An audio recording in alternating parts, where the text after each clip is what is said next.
Bonjour à tous et à toutes. Je vais animer ce premier temps fort de la journée qui va se composer d'une première conférence suivie d'un temps de table ronde. Voilà, donc ce temps-là aura pour sujet l'exobiologie, notre grande thématique de la journée. D'abord, on aura donc une conférence par Hervé Cotin, qui est professeur à l'Université Paris-Est Créteil, chercheur au laboratoire interuniversitaire des systèmes atmosphériques, qui dépend du CNRS, de l'Université Paris-Est Créteil et de l'Université Paris-Cité, si je ne me trompe pas, et qui est également président de la Société française d'exobiologie. Donc cette conférence aura pour thème, comme vous le voyez, la question de si la vie a pu apparaître ailleurs que sur la Terre. Et ensuite, on ouvrira dans un deuxième temps avec une table ronde qui nous permettra d'élargir ce sujet en abordant les arts et la médiation scientifique. Hervé, je te laisse la parole. Merci beaucoup.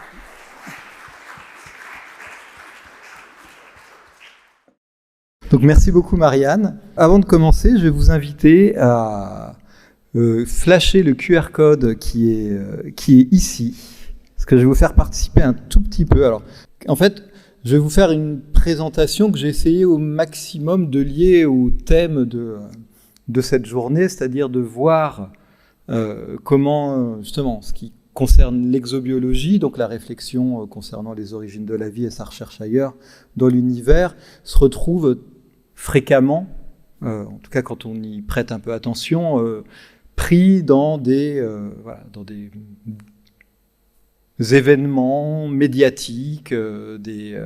C'est un sujet qui est très facilement médiatisable et qui nécessite qu'à tous les niveaux, je pense, pas seulement les journalistes, pas seulement le public, mais nous aussi, les chercheurs et les chercheuses dans ce domaine, qu'on prenne conscience un petit peu des enjeux derrière tout ça, et aussi la question de l'art liée aux sciences. Et il se trouve que j'ai été mêlé à ce genre de questionnement. Donc voilà, je vais passer ici. Donc je vois que vous êtes déjà 48, une petite cinquantaine à être connectés. Et je vais commencer par vous poser 2 questions. Alors j'imagine que, vu le public, alors il y a un public très diversifié dans cette salle, il y a des collègues que je connais très bien depuis très longtemps, et puis j'ai l'impression des acteurs, actrices de la médiation, de la communication, et puis peut-être des curieux qui sont venus simplement parce que vous étiez intéressés par le thème. Et depuis maintenant, je pense, une petite dizaine d'années, quand je commence mon premier cours en L1 à Créteil, à l'UPEC, j'ai la chance de donner le cours d'introduction à l'astronomie dans le portail CBSVT, donc chimie, biologie, sciences et vie de la Terre. J'ai 2 amphis de 250 étudiants en début de semestre. C'est beaucoup plus clairsemé à la fin du semestre. Mais je leur parle pas d'exobiologie en particulier, mais je leur parle d'astronomie et surtout de l'histoire des origines, l'origine de l'univers, des éléments du système solaire, et j'aborde les origines de la vie. Et dans toute une série de questions que je leur pose au début du semestre, parmi lesquelles, par exemple, quel est le premier pays qui a envoyé un objet en orbite autour de la Terre, quel est le premier être vivant à avoir été en orbite autour de la Terre. Un peu incidemment, dans cette série de questions, je leur pose cette question que je vais vous poser aussi, c'est que dit la science ? Je ne leur demande pas leur opinion, je ne leur demande pas de me dire ce qu'ils pensent, s'ils y croient, mais ce qu'ils pensent être l'état des connaissances scientifiques concernant le fait qu'il y ait de la vie sur Mars. Et donc, ils ont 3 propositions. Oui, c'est certain. Non, c'est sûr. On ne sait pas. Donc, ils seront 200, 250 à me répondre. Et puis, sans commenter, je leur dis, comme je vais vous faire maintenant, je reformule légèrement la question. Maintenant, je vous demande, est-ce qu'il y a eu de la vie sur Mars ? Que dit la science ? Les mêmes propositions, c'est certain, oui. Non, c'est sûr. Ou bien, on ne le sait pas. Et donc, les réponses arrivent. Et je regarde ce que ça donne. Alors, je pense que ça ne sera pas pareil. Alors, ici, on a 7%. Donc c'est 3 réponses, on n'est pas très nombreux. Oui, c'est certain, il y a de la vie sur Mars. Donc je sais pas comment c'est toujours difficile de savoir comment est-ce que c'est interprété, mais là, la question que je pose, c'est est-ce que la science a déjà prouvé qu'il y avait de la vie sur Mars? Donc, quand on répond oui, ça veut dire qu'on a déjà trouvé de la vie actuellement sur Mars. Non, c'est sur 20%, on ne sait pas à 75%, donc ça c'est plutôt cohérent, et il y a eu de la vie sur Mars. Voilà. En général, on a une petite augmentation. Alors à nouveau, on n'est pas très nombreux, mais il y a toujours une petite augmentation de personnes qui pensent qu'on a déjà prouvé qu'il y avait de la vie sur Mars. Alors, je vais vous montrer les chiffres que j'obtiens en première année. Et mon objectif, c'est pas de juger, de dire ces étudiants n'ont rien compris à rien. Donc là, c'est sur quelques années, donc plus de 1000 réponses. Il y a de la vie sur Mars. C'est en anglais parce que je l'ai présenté dans un contexte où je parlais en anglais. Donc ici, on a quand même un quart du public qui répond oui. Et il y a eu de la vie sur Mars. On peut monter jusqu'à la moitié. Alors ça m'a toujours beaucoup préoccupé. Alors au début, je me suis dit, est-ce que c'est un phénomène local, les étudiants qui viennent à Créteil en première année, c'est quand même des gens qui ont choisi de faire des sciences après le bac. Alors après, je me suis amusé à poser ces questions quand je faisais des conférences grand public, des conférences... une fois, je l'ai fait dans une école d'ingénieurs en biochimie, une école un peu sélective de biochimie autour de Toulouse. Je l'ai même fait dans une école doctorale. École doctorale, donc scientifique, dans une université parisienne, et j'avais grosso modo les mêmes proportions. Alors bien sûr, je ne suis pas spécialiste de statistiques, je ne suis pas quelqu'un qui est formé à bien faire des sondages. On peut se poser des questions sur la formulation, sur le sens dans lequel je pose les questions. Il y a manifestement des biais, parce que j'ai testé cette année d'inverser les questions. Alors, je n'ai pas les mêmes résultats. C'est un petit peu plus faible, mais on a quand même, je dirais, un quart à un tiers des personnes qui pensent que en fait, la question de la vie ailleurs est déjà réglée. Parce que si on répond oui à l'une des deux questions, ça veut dire qu'on pense que la communauté scientifique a déjà démontré que la vie extraterrestre existe. Donc ça m'a toujours beaucoup préoccupé et je ne sais toujours pas répondre à pourquoi. Il y a quand même une telle proportion de personnes qui pensent que c'est avéré, que c'est déjà démontré, et d'une certaine manière on pourrait dire c'est pas grave, nous on fait notre boulot de chercheurs et chercheuses dans notre coin, le grand public peut penser ce qu'il veut, ça ne nous empêche pas de travailler.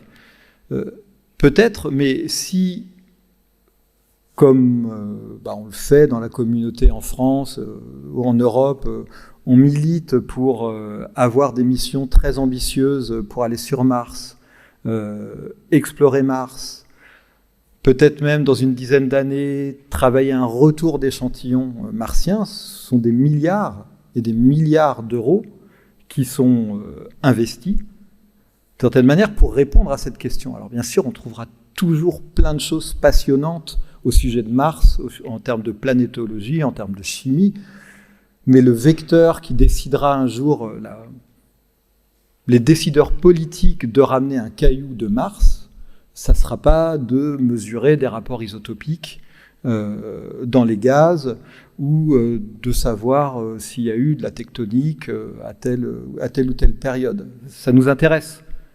Mais la mobilisation principale, la communication maintenant autour de quasiment toutes les missions spatiales, ça va être la vie ailleurs. Là, par exemple, il y a la mission Europa Clipper qui va partir dans les jours qui viennent vers Europe. Quand on va en entendre parler dans les jours qui viennent, il y aura cette question de est-ce qu'il n'y aurait pas de la vie dans les océans sous les glaces d'Europe. Et un exemple que je trouve assez caractéristique, alors c'est de l'histoire, mais c'est peut-être précurseur aussi d'événements qui vont arriver dans les années qui viennent, notamment avec l'amélioration des techniques de détection concernant les exoplanètes. Un exemple assez marquant, je trouve, date de 2020.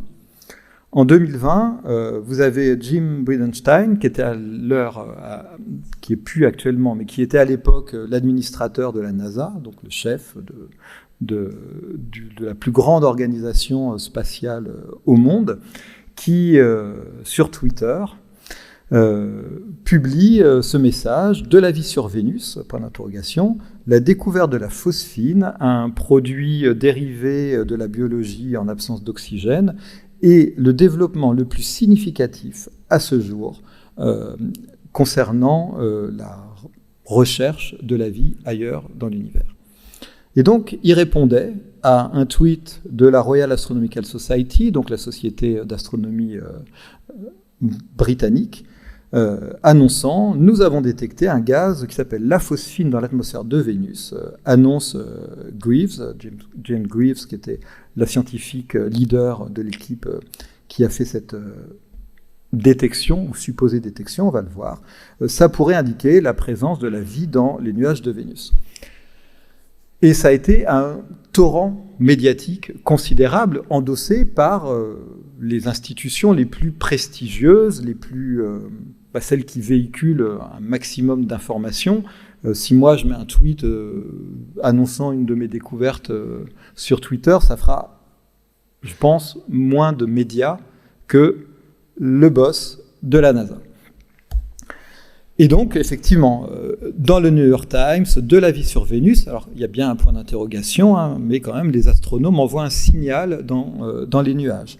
Alors j'essaye de brasser les exemples, j'en veux pas un journal ou un média en particulier, de West France, de la phosphine sur Vénus, une importante découverte dans la recherche de la vie extraterrestre selon la NASA, la découverte d'un gaz sur Vénus, l'événement le plus important dans la recherche de vie extraterrestre pour la NASA. Donc, les journalistes, en fait, ils font leur boulot, ils reprennent un communiqué de presse d'organismes étatiques pour la NASA, scientifiques pour la Royal Astronomical Society, donc des choses très réputées, crédibles, qui annoncent cette chose.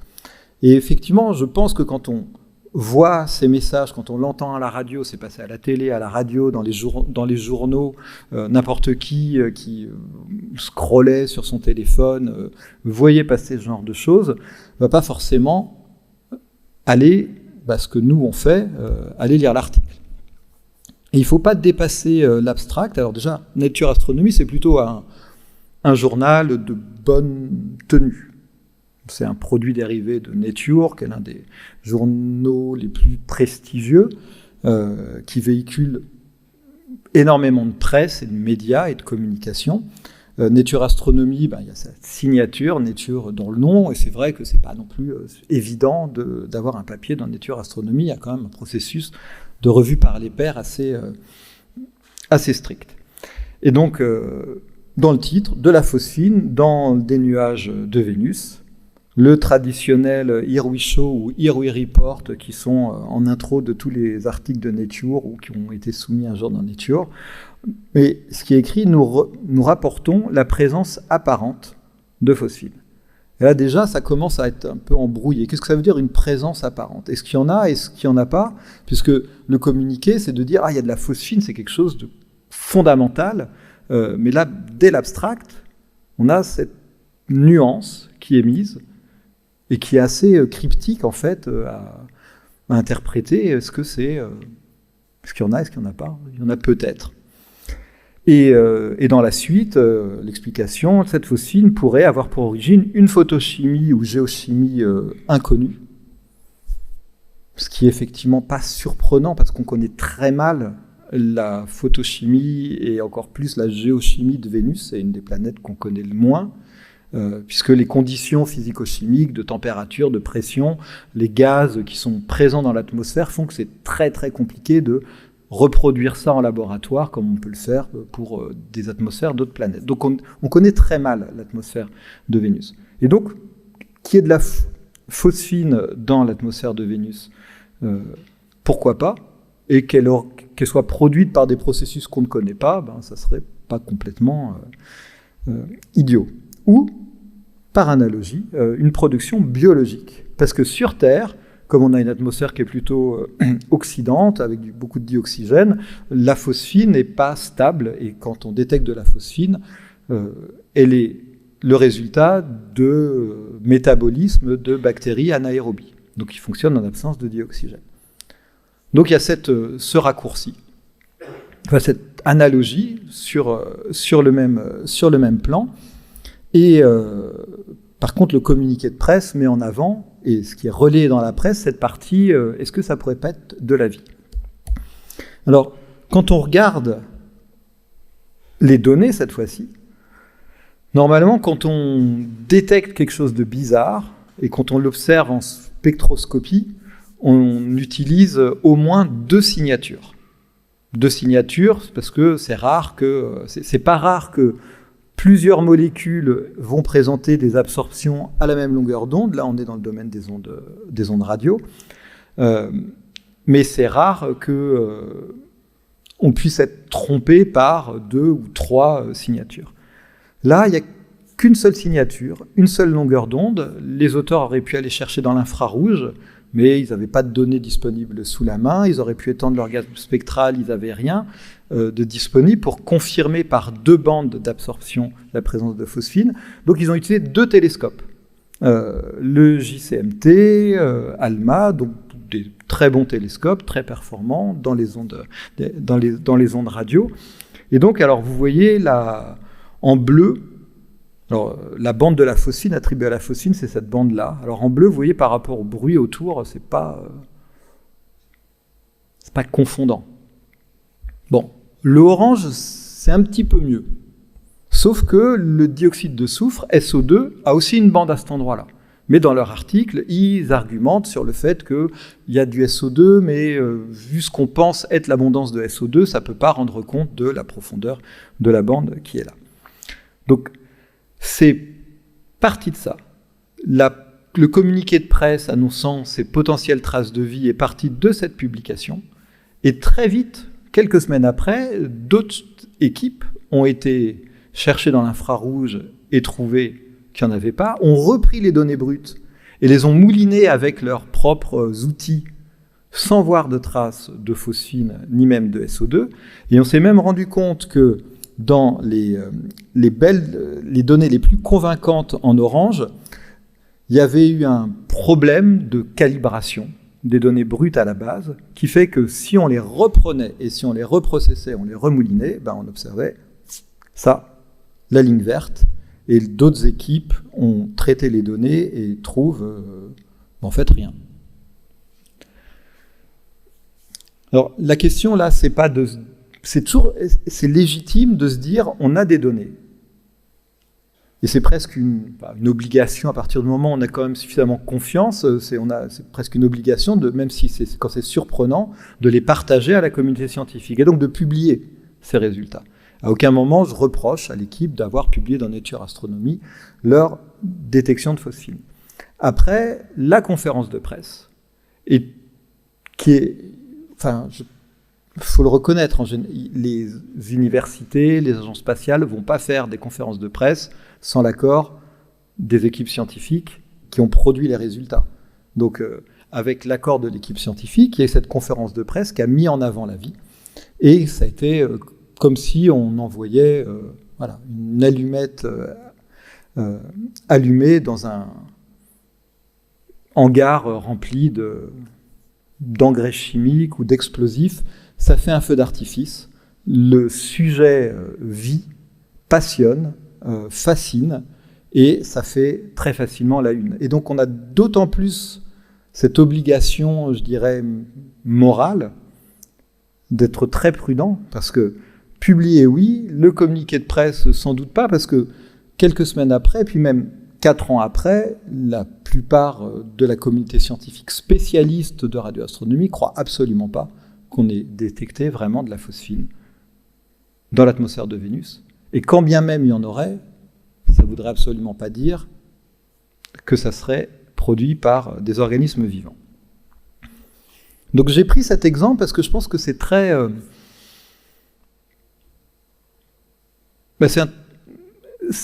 j'espère que non, mais je pense que c'est un bel exemple de ce qui risque d'arriver dans les années qui viennent, quand on va plus se contenter de regarder les planètes autour de nous, quand on aura, là on a des milliers d'exoplanètes et on va avoir des télescopes dans les dizaines d'années qui viennent qui vont mesurer, alors d'abord très mal, avec des signaux qui vont être le rapport signal sur bruit sera probablement pas très bon pour les premières mesures, et donc on verra peut-être des choses.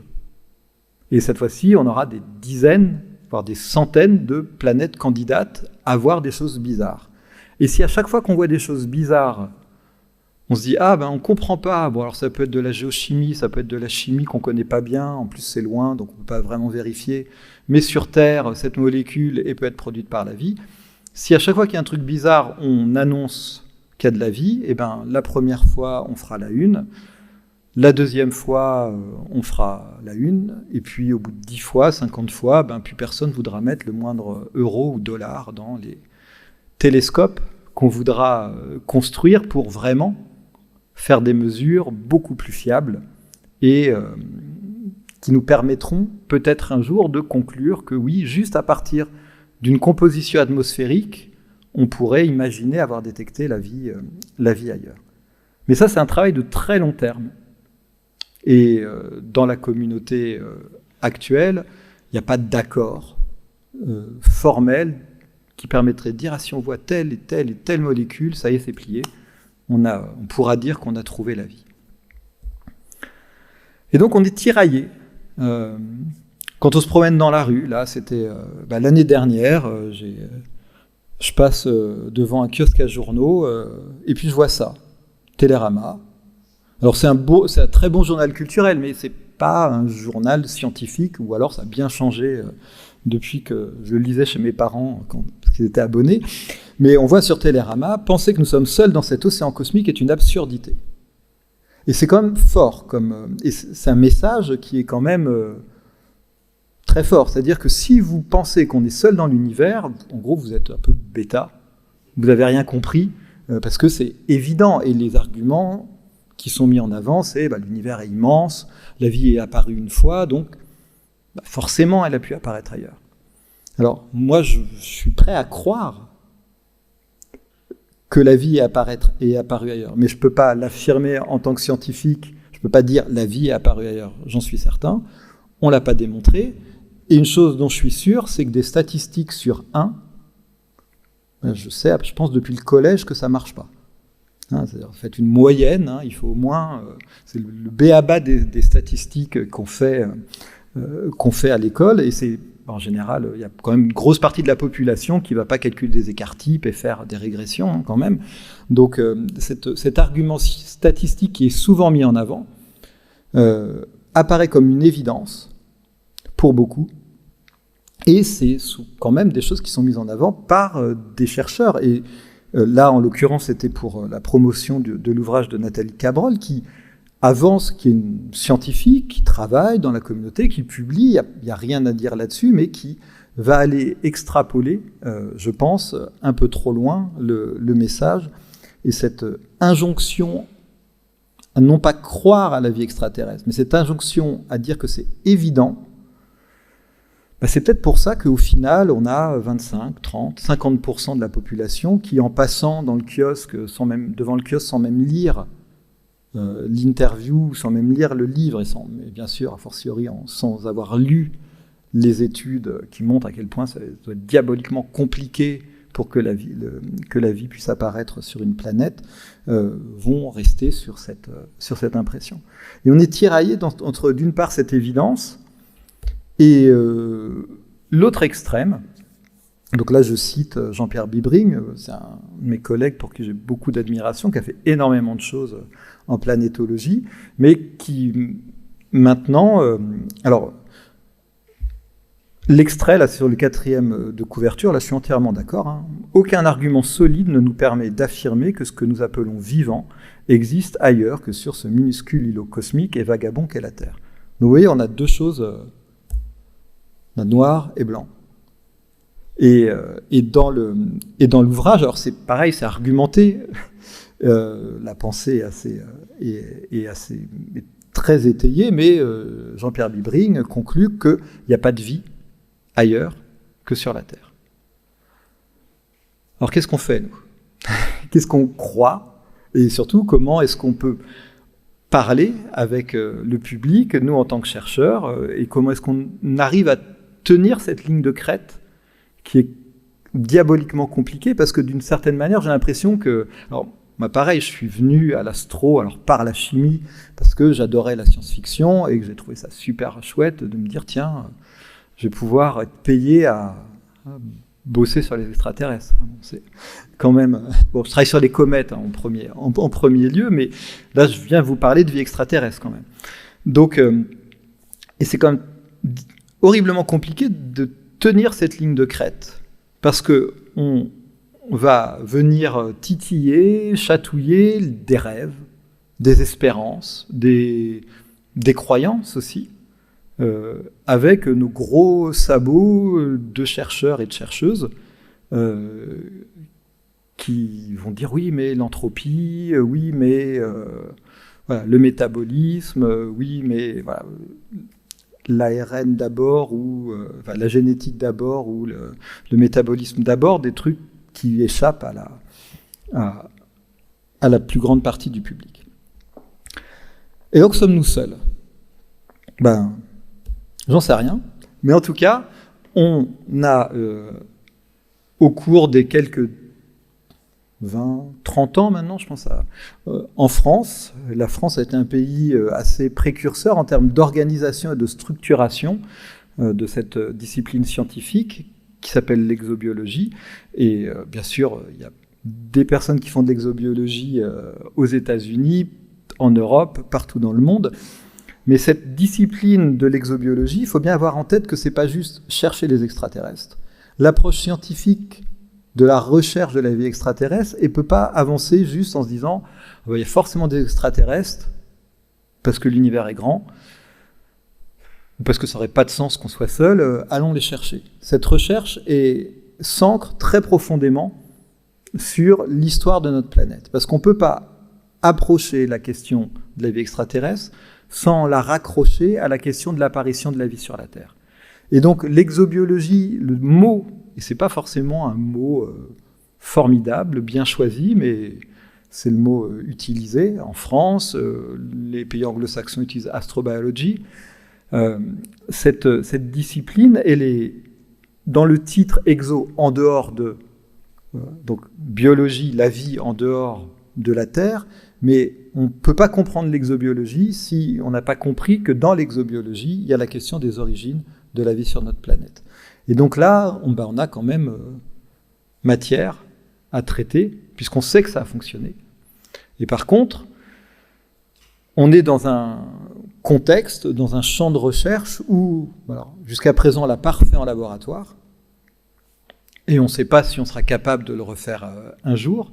Et donc, il faut utiliser l'arsenal scientifique d'une multitude de disciplines pour essayer justement d'attaquer cette question, par exemple en répondant à des problèmes comme à quoi ressemblait la Terre avant l'apparition de la vie.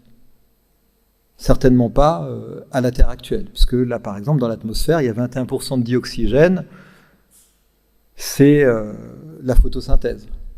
Alors je sais que mes filles à l'école primaire, au début du collège, elles me disaient, ou même j'ai lu dans certains cours, pourquoi il y a de la vie parce qu'il y a du dioxygène. Non, il y a du dioxygène parce qu'il y a de la vie, et puis la vie s'est diversifiée, et il y a des organismes comme nous qui utilisons le dioxygène d'autres êtres vivants. Et donc la biologie, elle s'enracine dans la chimie, et cette chimie, elle a eu lieu dans un environnement, avec des conditions géologiques, géochimiques, température, pression, pH. Et il faut imbriquer tout ça. Et on ne peut pas prétendre, enfin moi je ne pense pas que quelqu'un ait la capacité de dire je suis un génial géologue, un génial chimiste, un génial biologiste, un génial astrophysicien pour faire un parfait exobiologiste qui traiterait tout. Donc j'ai coutume de dire que l'exobiologie existe, mais les exobiologistes n'existent pas, puisqu'il faut d'abord se former dans une discipline, s'armer, s'équiper scientifiquement dans son domaine pour ensuite, en gros, servir à quelque chose dans le domaine pour faire avancer les choses. Donc on a en France une société qui s'appelle la Société française d'exobiologie, pour laquelle on a proposé cette définition. L'exobiologie a pour objet l'étude de la vie dans l'univers, donc la Terre est dedans, les conditions et processus qui ont permis l'émergence du vivant sur notre planète et ont pu ou pourraient le permettre ailleurs. Et de manière générale, je vais y revenir un petit peu, on va s'intéresser essentiellement à la matière organique. Alors ça est un biais, mais un biais assumé. La matière organique, c'est la matière basée sur le carbone et l'hydrogène, principalement. Et puis on va regarder aussi comment sur Terre la vie se distribue, comment elle a pu atteindre, est-ce qu'elle a des limites? Parce que si on va chercher la vie ailleurs, on va la chercher dans des conditions qui s'apparentent aux conditions de notre planète, mais sur notre planète, il y a des régions qui sont beaucoup plus chaudes que celles dans lesquelles on est bien. Il y a des pH très acides, très basiques, des conditions de pression que nous, on ne supporterait pas, mais des bactéries sont parfaitement à l'aise dans ces conditions. Donc on a vraiment besoin de tous ces éclairages interdisciplinaires, et c'est, je pense, qui rend ce domaine passionnant. Alors, avec Muriel Gargaud, il y a quelques années, donc on organise des écoles pour doctorants, Muriel a fait une encyclopédie, on écrit des livres, mais on s'est dit, ce serait bien qu'on ait quelque chose qui puisse justement montrer toute cette multitude d'éclairages exobiologiques à destination, alors grand public, je dirais peut-être pas, c'est-à-dire qu'on a fait ce projet Astrobioéducation d'abord plutôt pour, je dirais, des étudiants en première année à l'université, en sciences, mais c'est facilement accessible dès le lycée pour la plupart des entrées de ce site et pour le public curieux. Et donc on a découpé arbitrairement les domaines de l'exobiologie en 12 boîtes. Alors il y a des boîtes qui traitent d'histoire des sciences, il y a des boîtes qui traitent d'astrophysique, naître sous une bonne étoile, bâtir une planète habitable. Après on passe à la chimie, fabriquer les briques du vivant, comprendre le passage du non-vivant au vivant. Ensuite on va poser la scène, décoder l'environnement de la Terre primitive, trouver les plus anciennes traces de vie sur la Terre, parce que c'est bien aussi de savoir quand la vie est apparue sur Terre, explorer la diversité et les limites du vivant, reconstruire l'évolution du vivant. Là on est dans le champ plutôt de la biologie. Et puis après, on repart vers l'astro, dans l'exploration du système solaire, et puis l'exploration, la caractérisation des exoplanètes. Et donc, dans chacune de ces boîtes, il y a une petite vidéo d'une dizaine de minutes qu'on essaye de rendre le plus accessible, et des approfondissements. Par exemple, là, j'aurais pas le temps de vous parler de pourquoi l'eau, c'est super important pour l'apparition de la vie. Il y a une vidéo dans Fabriquer les briques du vivant, il y a une vidéo d'une dizaine de minutes sur pourquoi l'eau est un solvant qui est central et pourquoi probablement on a du mal à considérer que la vie ait pu apparaître en absence d'eau. Donc je vous invite, alors il y a des petits stickers qui sont à l'entrée, si vous en avez peut-être eu quand vous avez pris votre badge, mais je vous invite à aller faire un tour. Et moi, je m'en sers en cours. Et si vous enseignez, vous pouvez très facilement utiliser les vidéos. Elles sont sur YouTube. On peut les mettre dans les ENT des étudiants. On peut mettre des questions. Enfin, c'est un outil qui est, je trouve, assez pertinent et qui plaît, moi, j'ai l'impression, à mes étudiants à l'UPEC. Et donc, on reste dans un paradigme qui est quand même relativement bien accepté, qui est présenté là. Alors ça, c'était l'ancienne version du site Europa Clipper où il était écrit les ingrédients pour la vie. Donc Europe, un des satellites de Jupiter, qui a des océans sous sa surface, pourrait avoir les ingrédients nécessaires à la vie, de l'eau, de la chimie, alors sous-entendu c'est la matière organique, et de l'énergie. Et donc je vais rapidement, pour terminer, balayer ces trois dogmes, mais qui ne sont pas des dogmes, je pense que c'est plutôt, on peut considérer que c'est un axiome ou un postulat, c'est-à-dire que ce n'est pas démontré. En tout cas, on pense que pour que la vie apparaisse, il faut de l'eau à l'état liquide, de la matière organique, donc des molécules à base de carbone, et de l'énergie. Mais à chaque fois, on peut aller justement creuser chacun de ces aspects Et si je commence par le carbone, on a quand même énormément d'arguments qui nous font penser que c'est l'élément idéal pour créer un mécanisme apparenté à la vie. Alors on parle des planètes boucle d'or, hein, de la zone habitable, les planètes qui sont ni trop près de leur étoile, ni trop loin de leur étoile. En fait, le carbone, alors d'une part, c'est un des atomes les plus abondants dans l'univers. Donc c'est déjà intéressant en termes de disponibilité. Hein. Vous avez l'hydrogène, l'hélium, l'oxygène et le carbone. Donc c'est le 4e élément le plus abondant dans l'univers. Et puis, atome boucle d'or, parce qu'il a la capacité de faire des liaisons qui sont ni trop faibles, ni trop fortes, avec d'autres éléments. Si vous avez des liaisons qui sont très faibles, vous allez avoir des structures qui vont être complètement instables, et si vous faites des liaisons qui sont très fortes, vous allez avoir beaucoup de mal à avoir de la réactivité. Et en fait, le vivant, toute la biochimie du vivant, c'est construit sur un mécano qui est hyper souple. Alors, on tombe pas en poussière dès qu'il se met à faire un petit peu chaud, heureusement. Donc c'est une illustration de la stabilité des molécules. On ne se dissout pas dans l'eau, à nouveau, heureusement.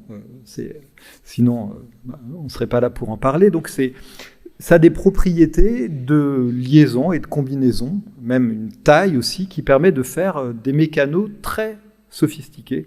Et on se rend compte, ne serait-ce qu'en observant, alors si on quitte la Terre et qu'on arrête de se regarder le nombril, si on regarde dans l'atmosphère d'autres planètes ou dans le milieu interstellaire, on se rend compte que la quasi 80 à 90% de la diversité moléculaire qu'on observe dans le milieu interstellaire est construite sur des molécules à base de carbone.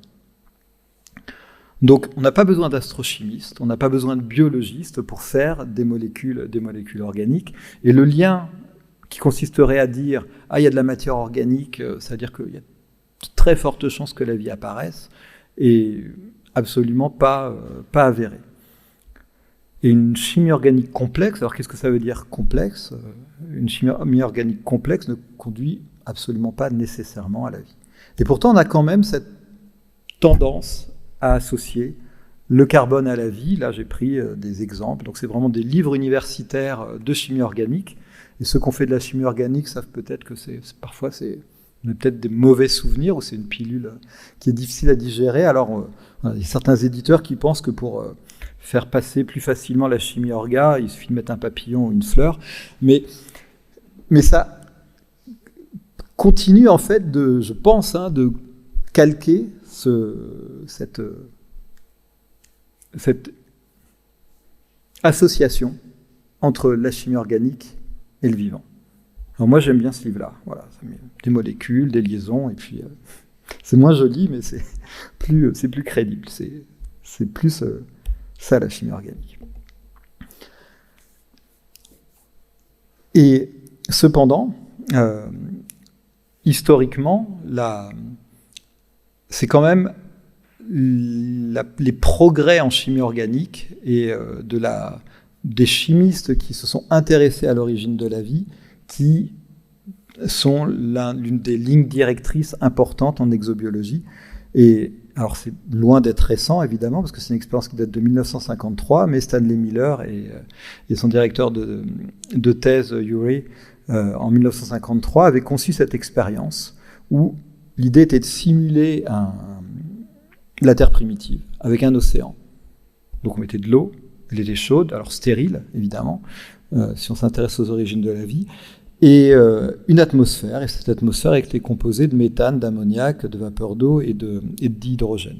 Donc si vous mélangez ça, en fait, vous verrez rien, il ne se passera rien, parce que ces molécules sont stables dans les conditions actuelles sur Terre.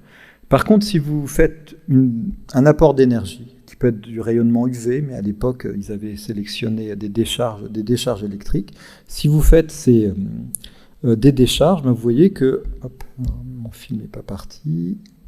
Voilà. Vous voyez qu'en quelques heures et puis quelques jours, l'ensemble du système va s'opacifier. Vous allez voir une espèce de mélasse brune qui va se déposer sur les parois et qui va dégouliner là, et se mettre à barboter dans les océans simulés.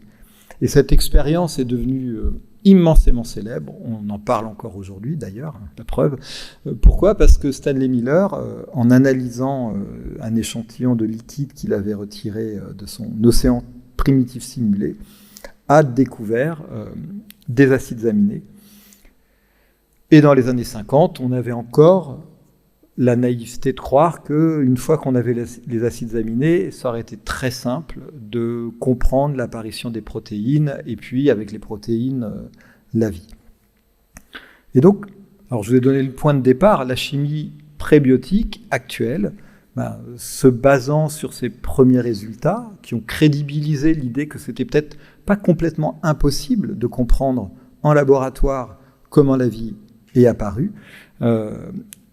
Maintenant, il y a des centaines d'équipes de par le monde qui essayent de recréer en laboratoire, alors peut-être pas la vie, ça serait peut-être un peu trop ambitieux, mais essayer de comprendre comment est-ce qu'on forme des protéines dans des conditions abiotiques, comment est-ce qu'on forme de l'ADN, de l'ARN, comment est-ce qu'on forme des membranes.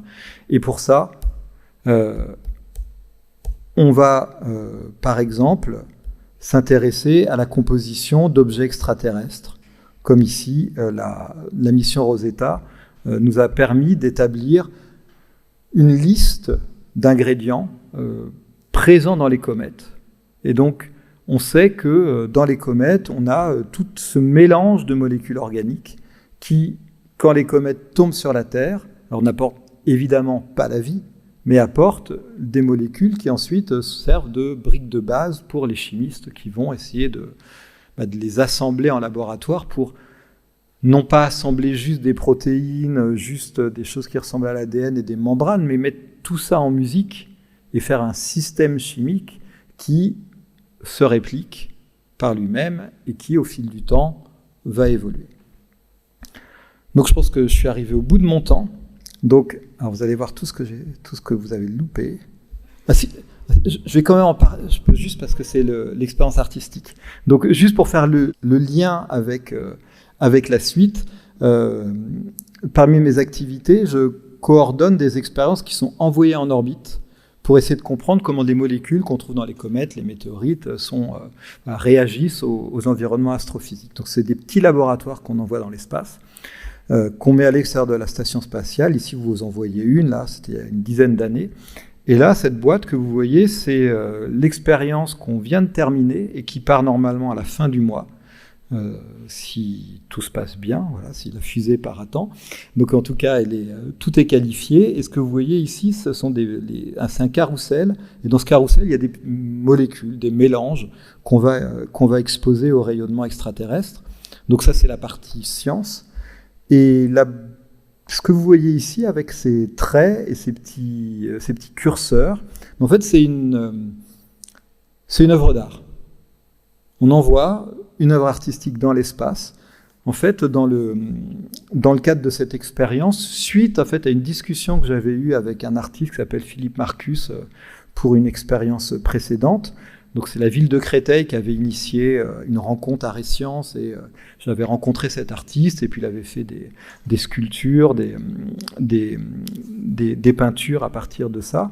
J'avais proposé au CNES, et Michel Viseau à l'époque avait beaucoup aimé l'idée d'utiliser de la surface inutile de notre expérience pour faire une œuvre d'art. Et donc l'Observatoire de l'espace du CNES a fait un appel d'offres et a sélectionné cette expérience qui s'appelle Oscar. Donc l'artiste s'appelle Stéphane Tidet. Et en fait, Oscar, c'est un enregistreur et un compositeur musical. En fait, tous les petits curseurs que vous voyez dans les zones sombres que vous voyez là, en fait, vont bouger et vont bouger sous l'action de ressorts qui vont se déformer sous l'action de la température. Cette expérience, elle va être exposée parfois au soleil, elle va chauffer, et puis quand la station est dans la nuit, ça va refroidir, et donc tous ces curseurs vont enregistrer des mouvements, et des mouvements qui dépendent de la nature des ressorts. Et à partir de ces enregistrements, Stéphane Tidet va composé, enfin il a programmé la composition d'une symphonie qui va être a posteriori jouée quand l'expérience reviendra. Et donc j'ai trouvé que c'était une très belle idée justement de faire de la musique à partir de cette expérience scientifique, et je pense que Stéphane Tidey a bien compris justement, nous on avait cette préoccupation d'exposer nos molécules au soleil, et lui, à partir de des conditions d'exposition, il va en faire de la musique. Et je trouve que ça a été un dialogue très intéressant justement c'est surtout les ingénieurs de mon labo qui ont bossé avec lui, justement de mettre, alors au sens figuré, en musique, son idée de dispositif pour que après ça fonctionne, et dans 2 ans on pourra sans doute entendre le résultat de cette expérience artistique. Voilà, je vous remercie.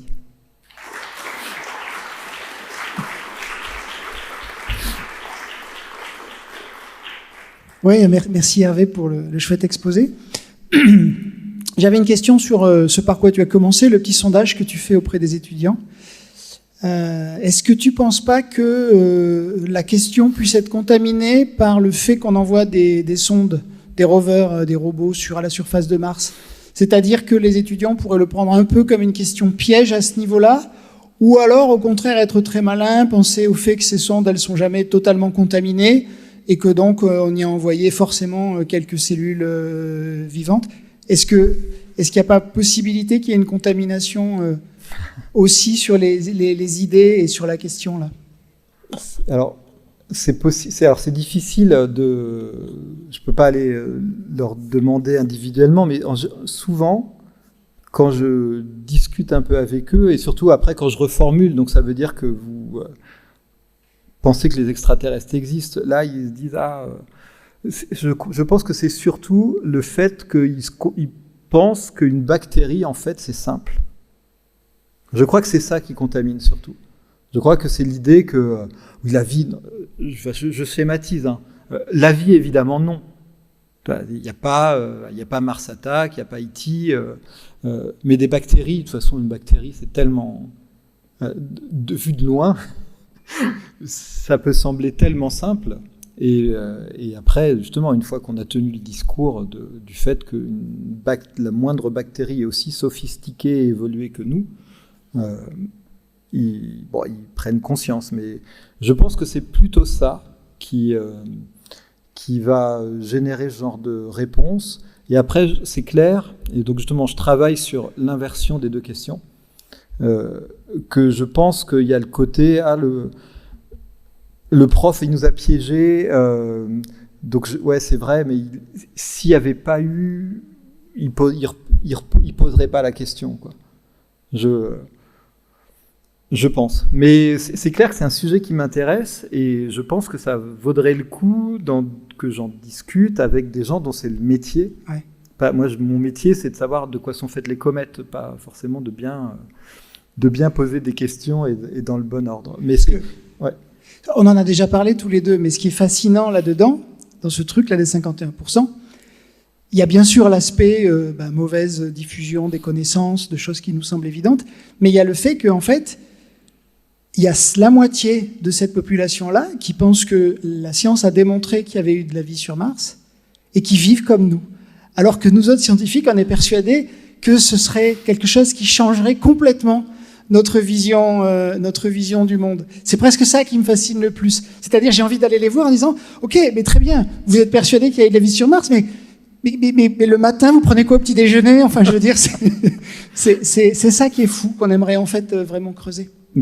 C'est sûr que Et ça rejoint, je pense, ce que tu disais, c'est que pour ces personnes-là, une bactérie, c'est pas très impactant, le fait qu'il y ait une bactérie sur Europe ou sur Mars. C'est pas la même chose que quelqu'un avec qui on puisse discuter. Oui, clairement, la vision de l'extraterrestre, c'est... Est-ce que je l'ai mis, mon petit alien, là, un peu plus tard. La vision de la vie extraterrestre pour tout le monde, sauf quelques exceptions, c'est ça.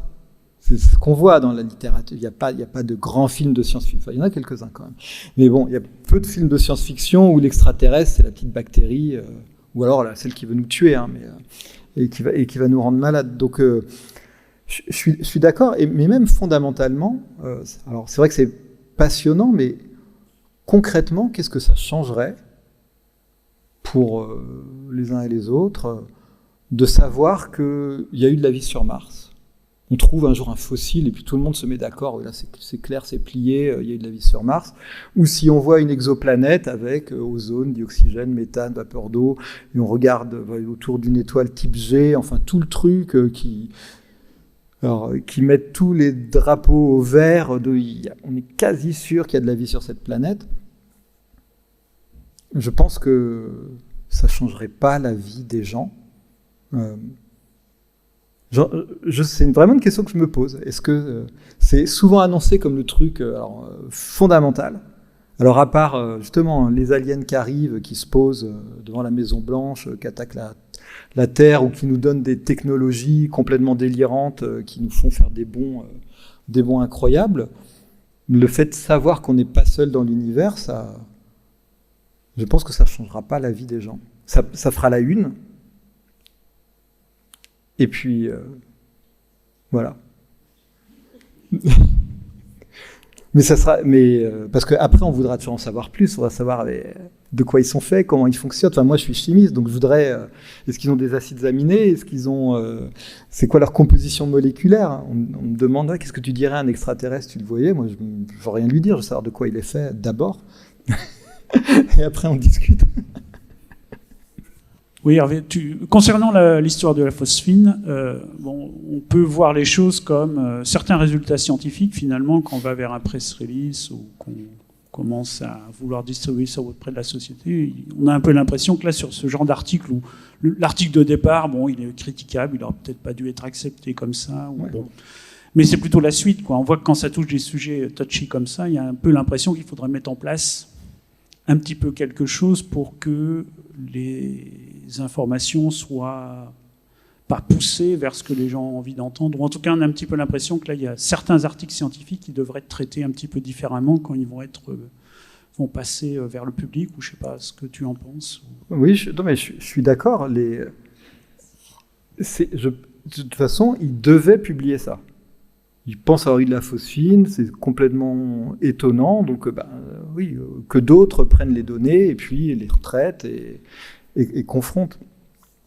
Il y a eu des épisodes comme ça. Il y en a eu autour du méthane martien. Il y en a eu autour alors pas des extraterrestres, mais il y avait un truc quand même assez fort autour des bactéries d'un lac aux États-Unis, où une équipe avait cru que le phosphore de l'ADN et de l'ARN de ces bactéries était remplacé par de l'arsenic.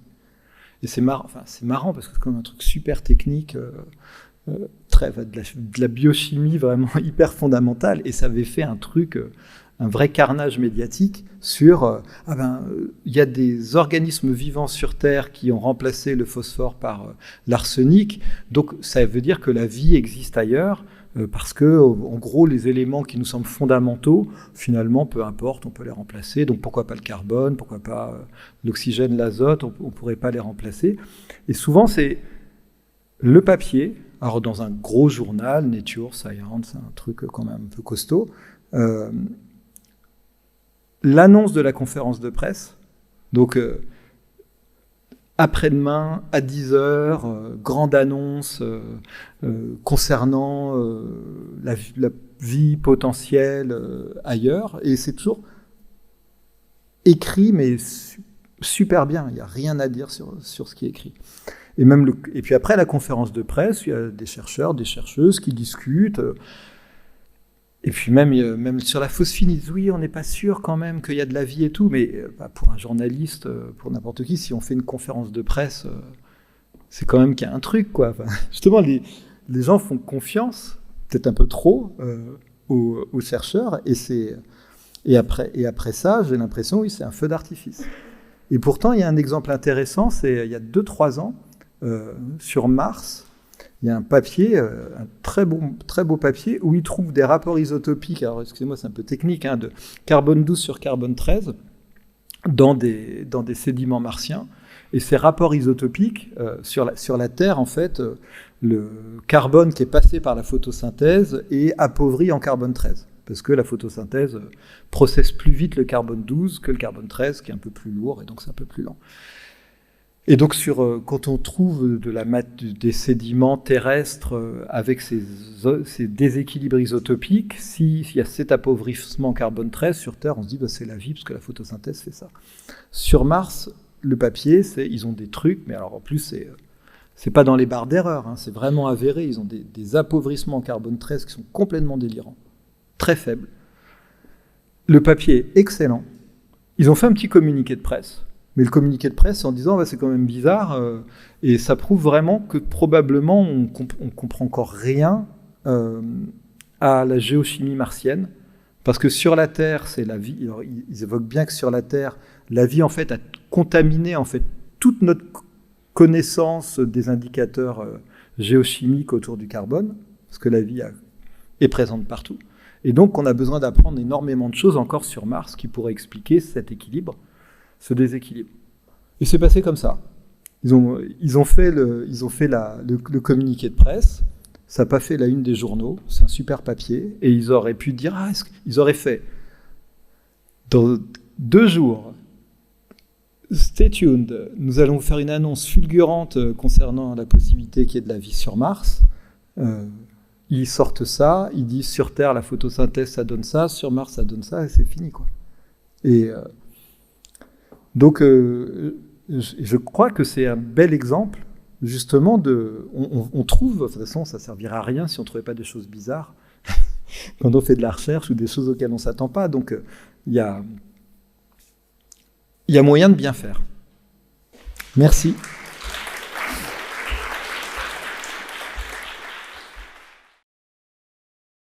On se retrouve donc à nouveau avec Hervé et nous avons également 2 intervenantes qui nous rejoignent, donc Aurélie Galbois qui est médiatrice scientifique et Cécile Léna, artiste scénographe. Mais pour commencer, je vais vous laisser vous présenter parce que vous le ferez, je pense, bien mieux que moi. Donc je vais commencer par toi, Aurélie. Est-ce que tu peux te présenter et nous dire également, puisque tu es médiatrice scientifique, qu'est-ce que ça signifie pour toi la médiation ? Alors bonjour tout le monde, donc moi je suis Aurélie Galbois, je suis médiatrice scientifique, j'ai une double casquette puisque je suis médiatrice indépendante au sein de la structure Lumineux que j'ai créée et je suis également médiatrice scientifique au service culturel de la mairie de Talence, je travaille au Forum, donc juste à côté. Qu'est-ce que c'est la médiation scientifique ? Donc je ne sais pas à quel point le public en face de moi est au fait de ce qu'est la médiation scientifique. Pour le dire simplement, pour moi il s'agit de faire des ponts entre les publics et la culture scientifique. Culture scientifique au sens large, donc ça va être les données scientifiques, ça va être la démarche scientifique. Donc voilà, pour moi c'est faire des ponts entre public et culture scientifique. Ça peut se faire sous différentes formes, ça peut être des expositions, des visites, ça peut être des outils pédagogiques. Je peux vous donner en fait 3 exemples qui ont trait spécifiquement à cette journée. Je ne sais pas si certains d'entre vous ont déjà eu l'occasion de voir donc l'exposition Échelle Céleste dont va vous parler Cécile Léna, qui est en ce moment à la bibliothèque universitaire. Donc les panneaux explicatifs scientifiques sont issus de ma plume. Donc voilà, il s'agissait d'ajouter des explications scientifiques, donc voilà, des panneaux explicatifs. J'ai collaboré à la rédaction du Petit Chemin du Temps, donc qui se situe au bois de Thouars. Voilà, donc j'ai travaillé longuement avec Marianne et Morgane pour apporter mon expertise des publics et de la médiation scientifique. Et tout à l'heure, vous allez pouvoir découvrir un Twister de l'espace. Donc je vous inviterai à venir jouer au Twister pour parler de planète tellurique. Mais je vous en dis pas plus parce que je sens que je vous ai déjà mis l'eau à la bouche. Merci Aurélie. Donc Cécile, toi tu es artiste scénographe et comme l'a dit Aurélie, tu es la créatrice d'Échelle Céleste, qui est une œuvre qui porte sur l'observation astronomique et qui est en ce moment même à la bibliothèque universitaire des sciences et techniques à Arts et Métiers. Donc je vous encourage à aller voir l'exposition. Donc Cécile, est-ce que tu peux nous présenter ton activité artistique, aussi d'Échelle Céleste en particulier, et nous dire aussi peut-être si toi, à travers tes créations, tu te vois aussi quelque part comme une passeuse de connaissances. Je sais que dans la salle, il y en a qui ont vu Échelle Céleste. Alors c'est bien parce que ça me fait des alliés, parce que c'est pas simple de parler de cette installation. Mais juste avant d'en parler, je vais d'abord vous parler de mon métier. Alors c'est toujours compliqué pour moi de dire artiste. Je ne sais pas exactement ce que ça représente. En tout cas, je fabrique des spectacles que je propose au public. Donc c'est vrai que ça peut être une forme artistique, on peut dire ça. Initialement, je suis scénographe de théâtre, et donc les scénographes, c'est la partie décor du théâtre. Et donc j'ai pratiqué mon métier de scénographe pendant très longtemps, et je continue à le pratiquer pour du spectacle vraiment théâtre très traditionnel. Et puis quand on fait de la scénographie, on est amené à faire des maquettes. Des maquettes sont des outils de travail qui permettent de communiquer dans l'équipe, au sein de l'équipe de création, c'est-à-dire avec l'éclairagiste, le metteur en scène, les comédiens, etc. Et moi, cet objet m'a intéressée parce que j'avais l'impression qu'il se passait des choses. Il y avait un rapport d'échelle entre le spectateur et l'objet maquette je voyais que ça intriguait les gens. Par exemple, les maquettes, on me demandait toujours de garder ces maquettes, le metteur en scène voulait toujours les mettre de côté, etc. Et puis il y avait quelque chose qui fait... Est-ce que c'est quelque chose qui fait appel à l'enfance? Je ne sais pas. Est-ce que c'est le fait d'avoir une vision globale sur un monde? Alors quand on va parler de l'espace, c'est quand même intéressant, parce que c'est exactement l'inverse. Mais en tout cas, la maquette est un objet sur lequel je me suis arrêtée. Et donc j'ai commencé à écrire des spectacles à partir de maquettes. Alors juste une aparté, les maquettes n'existent plus dans le monde du spectacle, puisque maintenant la 3D, SketchUp, AutoCAD et compagnie ont pris le dessus. Donc c'est un objet en voie de disparition. Bref, donc moi je me suis arrêtée à cet objet, et ces maquettes, je les ai conçues comme des théâtres en soi, c'est-à-dire que je les ai équipées de lumière. Non pas d'acteurs, puisque je n'ai pas fait des acteurs miniatures, mais j'ai incarné les acteurs par la voix. Et donc mes spectacles, donc aujourd'hui j'ai une quarantaine de boîtes qui tournent un peu partout en France, et certaines boîtes sont aussi des boîtes dans lesquelles on rentre, c'est-à-dire que ce sont des décors échelle 1, et ces décors, donc on a par exemple un compartiment de train, on a une voiture, une caravane, une Airstream, je ne sais pas si vous avez en tête, voilà, on va avoir un avion très bientôt, un cockpit d'avion dans lequel vous rentrez, voilà, et ça raconte des histoires. Bon, ça c'est mon travail de manière générale, mais je vais axer sur Échelle Céleste. Échelle Céleste est un peu particulier. Échelle Céleste, c'est une installation, on peut dire ça, c'est pas un spectacle, c'est une installation interactive avec le spectateur, et c'est une voûte. J'aurais adoré vous montrer des images. Je pensais qu'il y en aurait derrière moi, mais il n'y en a pas. Il y a ce tout petit prospectus là que vous devez pas voir, mais peut-être de loin, je sais pas. Il s'agit d'une voûte qui fait à peu près 2 mètres d'envergure, dans lequel est installé un ciel d'étoiles. Alors je dirais un vrai ciel d'étoiles, enfin un vrai faux. Alors les astrophysiciens qui sont là, ils vont dire tout de suite c'est un faux, parce que les étoiles sont pas au bon endroit. Devant cette voûte, il y a un observatoire que vous apercevez peut-être sur cette photo, qui est en haut d'une montagne. Un observatoire qui est tout à fait imaginaire, composé d'une coupole. Et puis devant cette voûte, cette grande voûte, vous avez une sorte de panneau de contrôle, comment on peut dire, un tableau de bord sur lequel il y a des manivelles. Et vous êtes invité à manipuler ces manivelles pour diriger la lunette qui est dans la coupole qui est dans la voûte. Vous me suivez? Donc du coup, vous faites nord, sud, est, ouest, et donc il y a un petit laser qui est dans la coupole, qui est au bout de la lunette à l'intérieur de la coupole, et qui va pointer les étoiles. Et donc vous avez 5 objets célestes à découvrir.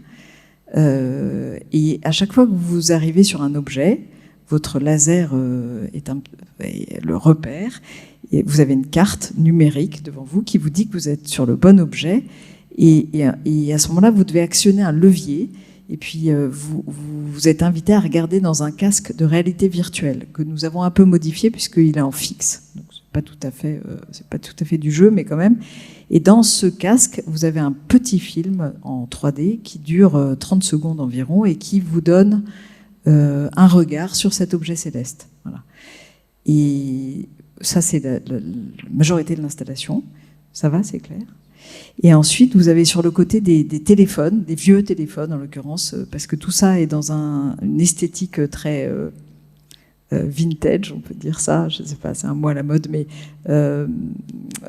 d'objets anciens, du moins, tout à fait transformés en l'occurrence. Mais voilà.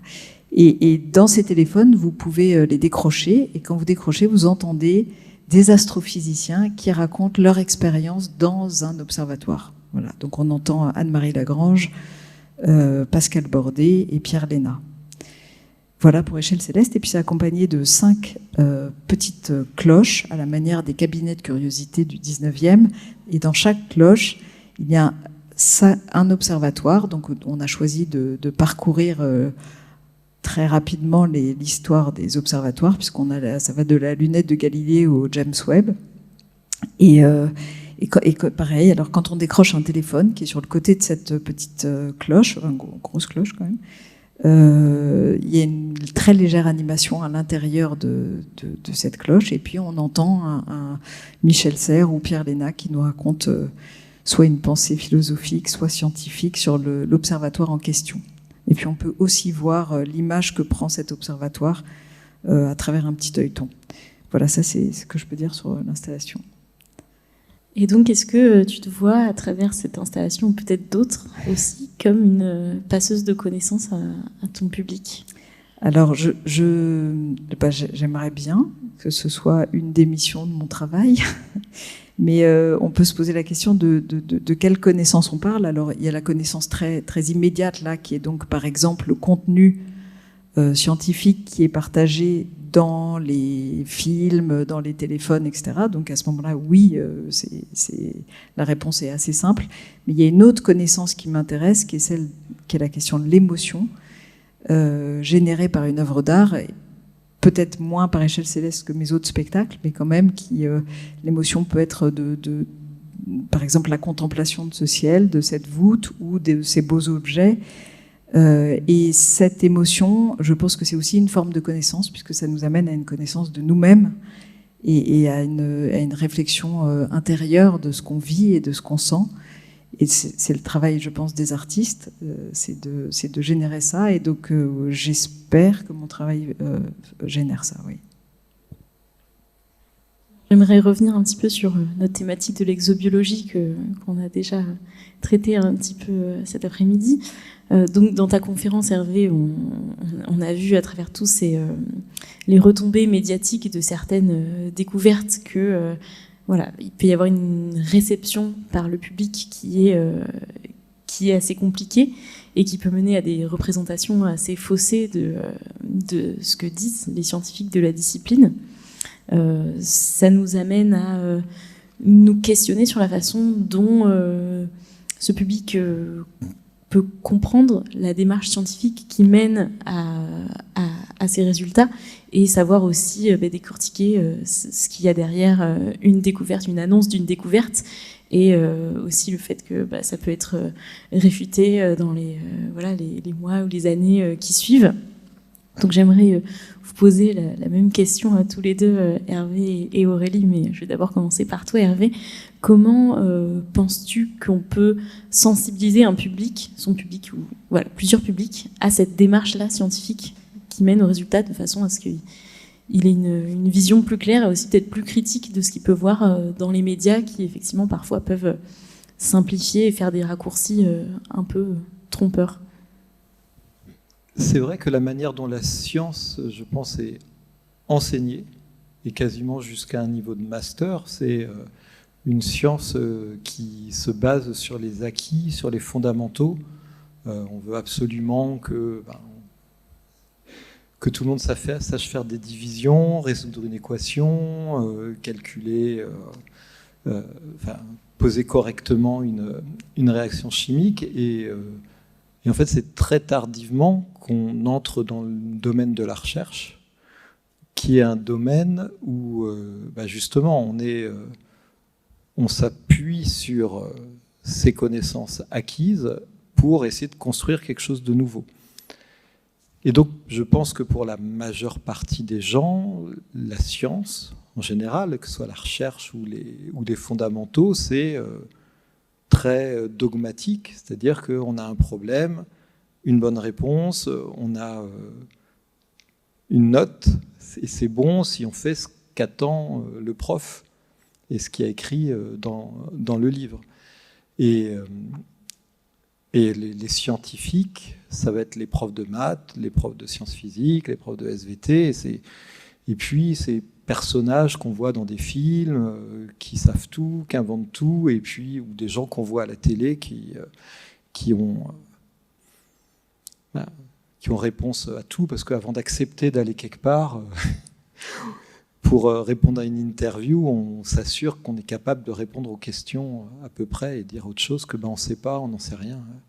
Et à un moment, justement, ça va rentrer en collision avec la recherche, où justement, c'est un monde qui est foisonnant, ça part dans tous les sens.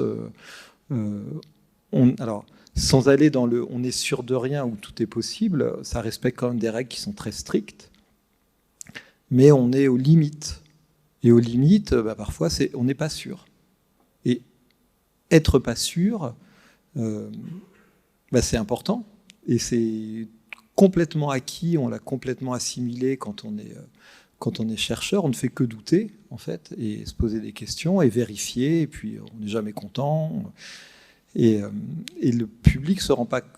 Quand on est extérieur, c'est très difficile de se rendre compte du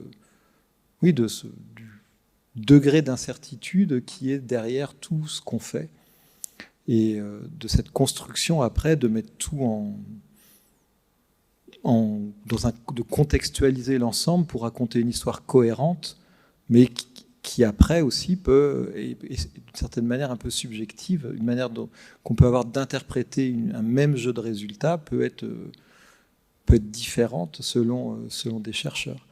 Et un exemple qui me vient en tête, c'est qu'il y a quelques années, c'était la partie de mon cours où j'expliquais qu'on n'était pas sûr des plus anciennes traces de vie sur Terre.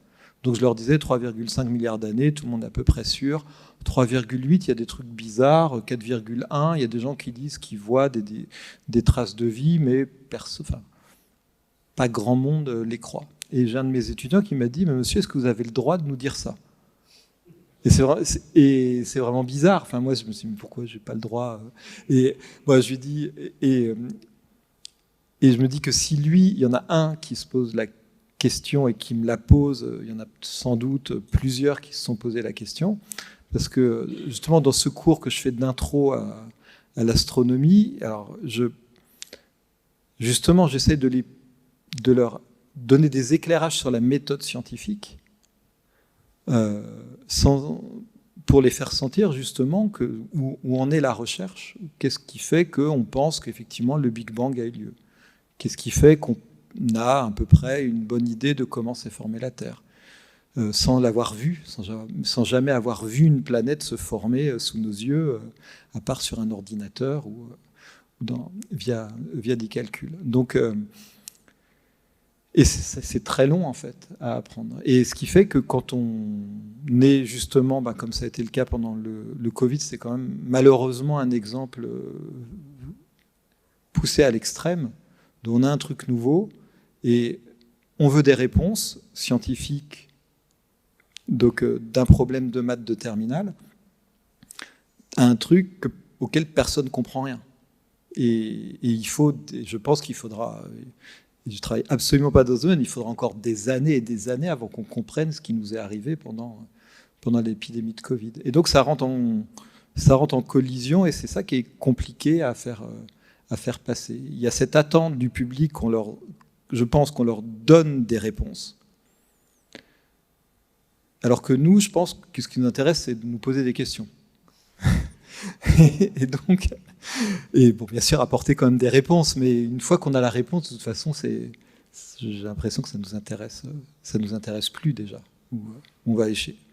Donc c'est là, je pense, le nœud du quiproquo qui est intéressant, mais je pense que c'est là qu'il y a la clé du passage, justement, de la médiation.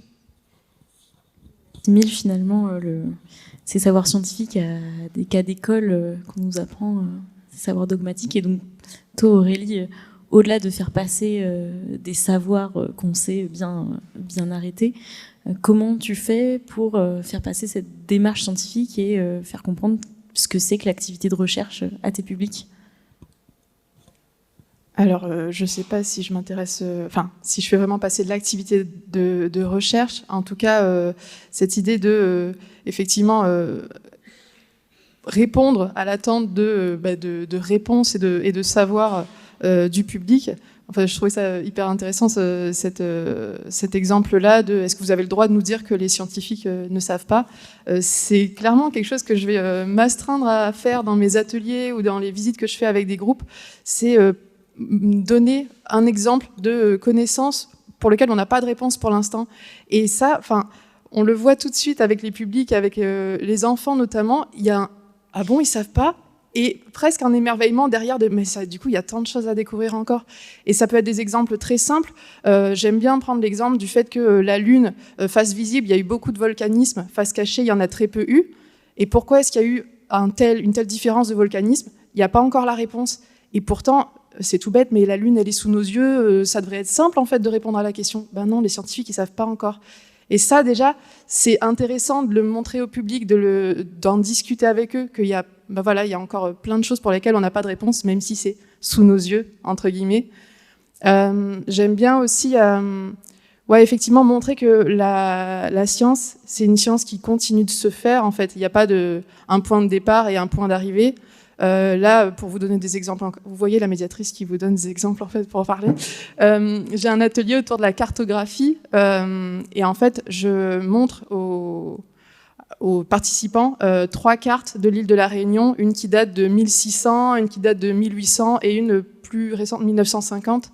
Et je leur demande de le replacer dans l'ordre chronologique. Donc ils le font parce que c'est assez facile. Et ensuite, on discute et je leur demande la première carte de 1650, là, à votre avis, est-ce qu'elle est juste ?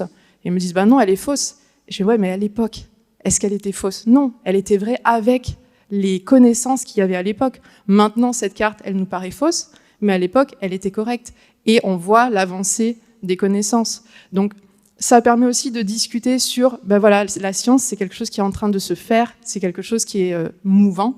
Donc, ça permet aussi justement de désacraliser cette figure du scientifique très dogmatique qui aurait le savoir inné qu'il n'aurait plus qu'à nous transmettre s'il le veut bien.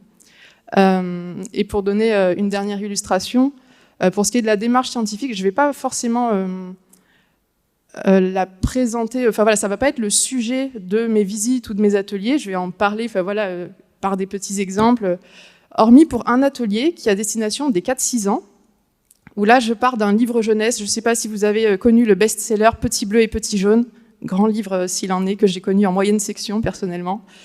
Pour vous résumer la chose, c'est 2 personnages, Petit bleu et Petit jaune, qui sont très copains. À un moment, ils se perdent de vue, et quand ils se retrouvent, ils sont très contents, ils se font un grand câlin, et ils deviennent verts. Voilà.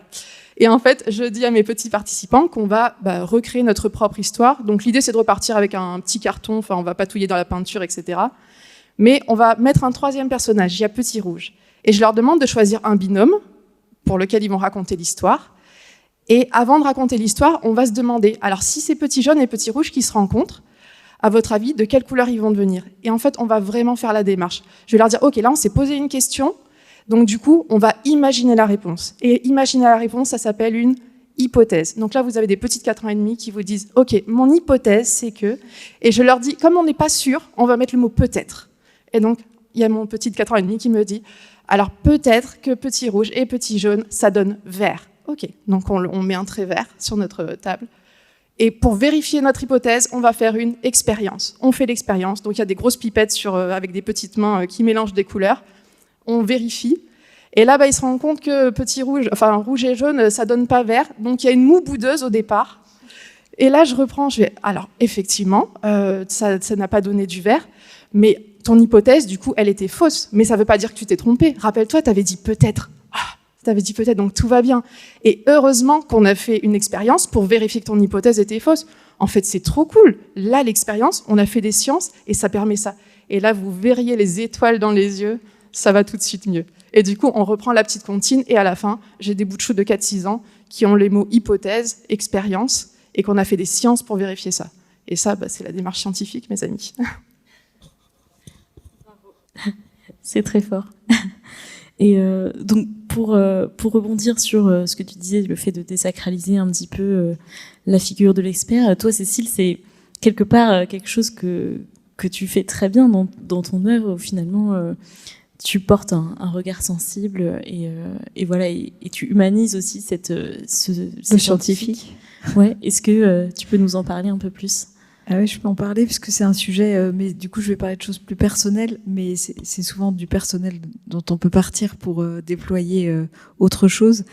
Mais c'est amusant parce que là, je t'écoutais Hervé, et je devrais dire vous d'ailleurs, je vous écoutais Hervé, je vous écoutais, et j'étais impressionnée. Et je me disais, oulala, mais c'est très impressionnant de prendre la parole tout à l'heure à côté de ce scientifique d'Hervé Cottin. Voilà, donc c'est tout le temps là. Enfin, c'est impressionnant en fait, les chercheurs, les scientifiques. Et ça n'est pas impressionnant que pour moi, bien sûr. Je crois que ça l'est pour beaucoup de gens. Nous, on est un peu entre nous là, donc quelque part, on est presque habitué à ça. Mais je vais raconter une toute petite anecdote. J'intervenais dans un lycée professionnel d'une classe d'habilleuses à Agen, et à qui je faisais faire une découverte de la scénographie. Et puis mon atelier était terminé, donc il fallait que mais j'avais encore, je sais pas, une demi-heure avec elle à passer. Et je leur ai proposé d'écouter un extrait de Michel Serres qui parlait de science. Donc je leur ai fait écouter Michel Serres, et en même temps qu'elles écoutaient Michel Serres, elles ont tissé des étoiles pour échelle céleste sur des perles, sur des fils. Et alors c'était rigolo parce que en fait au départ elles étaient très affairées à tisser ces perles, et puis au fur et à mesure qu'elles entendaient Michel Serres parler, elles se sont arrêtées, elles l'ont posé, puis elles écoutaient vraiment, quoi. Et puis quand l'enregistrement s'est terminé, elles ont applaudi. Alors moi j'étais scotchée, et donc je leur ai dit que Michel Serres était d'Agen, et donc elles étaient très contentes. Je dis elles, c'était qu'une classe de filles. Elles étaient très contentes de cette découverte. Et puis après, je leur ai demandé de me proposer de me dire à quoi ressemblait un observatoire pour observer les lunettes. Grand, blanc. Bon, je me suis dit qu'elles étaient impressionnées, donc j'ai essayé d'autres méthodes pour savoir si elles pouvaient me dire à quoi ressemblait un observatoire. Il n'y a que 2 élèves qui ont réussi à simuler quelque chose qui ressemblait à la lunette de Galilée, quoi. Ils faisaient un truc comme ça là, pour regarder un télescope, quoi. Mais donc c'est là que je me suis dit que c'était important de faire un travail là-dessus. Mais, alors je réponds pas complètement à ta question et je reviens sur la question initiale. Il se trouve que mon père est astrophysicien et donc m'a impressionné. Il continue à m'impressionner. Mais j'ai grandi avec ce père qui partait observer les étoiles pendant des semaines entières à l'autre bout du monde, et c'était certes mon père, mais c'était aussi un scientifique dont le savoir m'impressionnait, dont je saurais que je ne pourrais jamais discuter avec lui de ça, et que même s'il m'expliquait un tout petit peu, étant pas du tout enclin aux sciences, en tout cas à l'école, c'était pas tout à fait mon territoire. Il y avait quelque chose que je ne comprendrais jamais. Et alors j'ai découvert que le grand écart, à peu près à l'âge de 15 ans, c'est dire, parce que j'ai découvert que mon père ne regardait pas les étoiles à travers une lunette comme dans Tintin, parce que j'avais absolument l'idée que quand il partait au Chili, à Hawaï ou en Arizona, il était sous sa coupole avec sa grande lunette, et qu'éventuellement il y aurait une araignée qui se poserait sur la lentille. J'ai découvert qu'il était derrière un ordinateur, quoi. Et donc je suis tombée des nues. Alors ça ferait peut-être moins ça aujourd'hui, puisque les ordinateurs sont notre quotidien, mais Mais quand même, voilà, et je me suis rendu compte combien cet homme était si loin, ce scientifique en fait était si loin de ce que je pouvais imaginer. Donc c'est vrai que dans Échelle céleste, je me suis appliquée à demander à ces 3 astrophysiciens dont je vous ai parlé, astrophysiciennes, de me parler de leur expérience. Qu'est-ce que c'est que d'être dans un observatoire? Comment ça se passe concrètement, quoi, quand on arrive? Qu'est-ce qui se passe? Quel est votre métier? Mais j'aimerais tellement te le demander, en fait. Parce que là, c'était super intéressant de t'écouter, tout ça, mais je me dis, mais c'est quoi au quotidien? C'est comment, à quoi ça ressemble? Comment ça marche? Voilà. Et donc ça, c'est intéressant de le retraduire avec une forme artistique, puisque ça désacralise un peu, et en même temps, ça permet aussi de se dire que c'est une voie qui est intéressante, et donc on peut emprunter pour un étudiant, un lycéen, voilà. Est-ce que tu veux répondre à la question sur à quoi ressemble ton quotidien?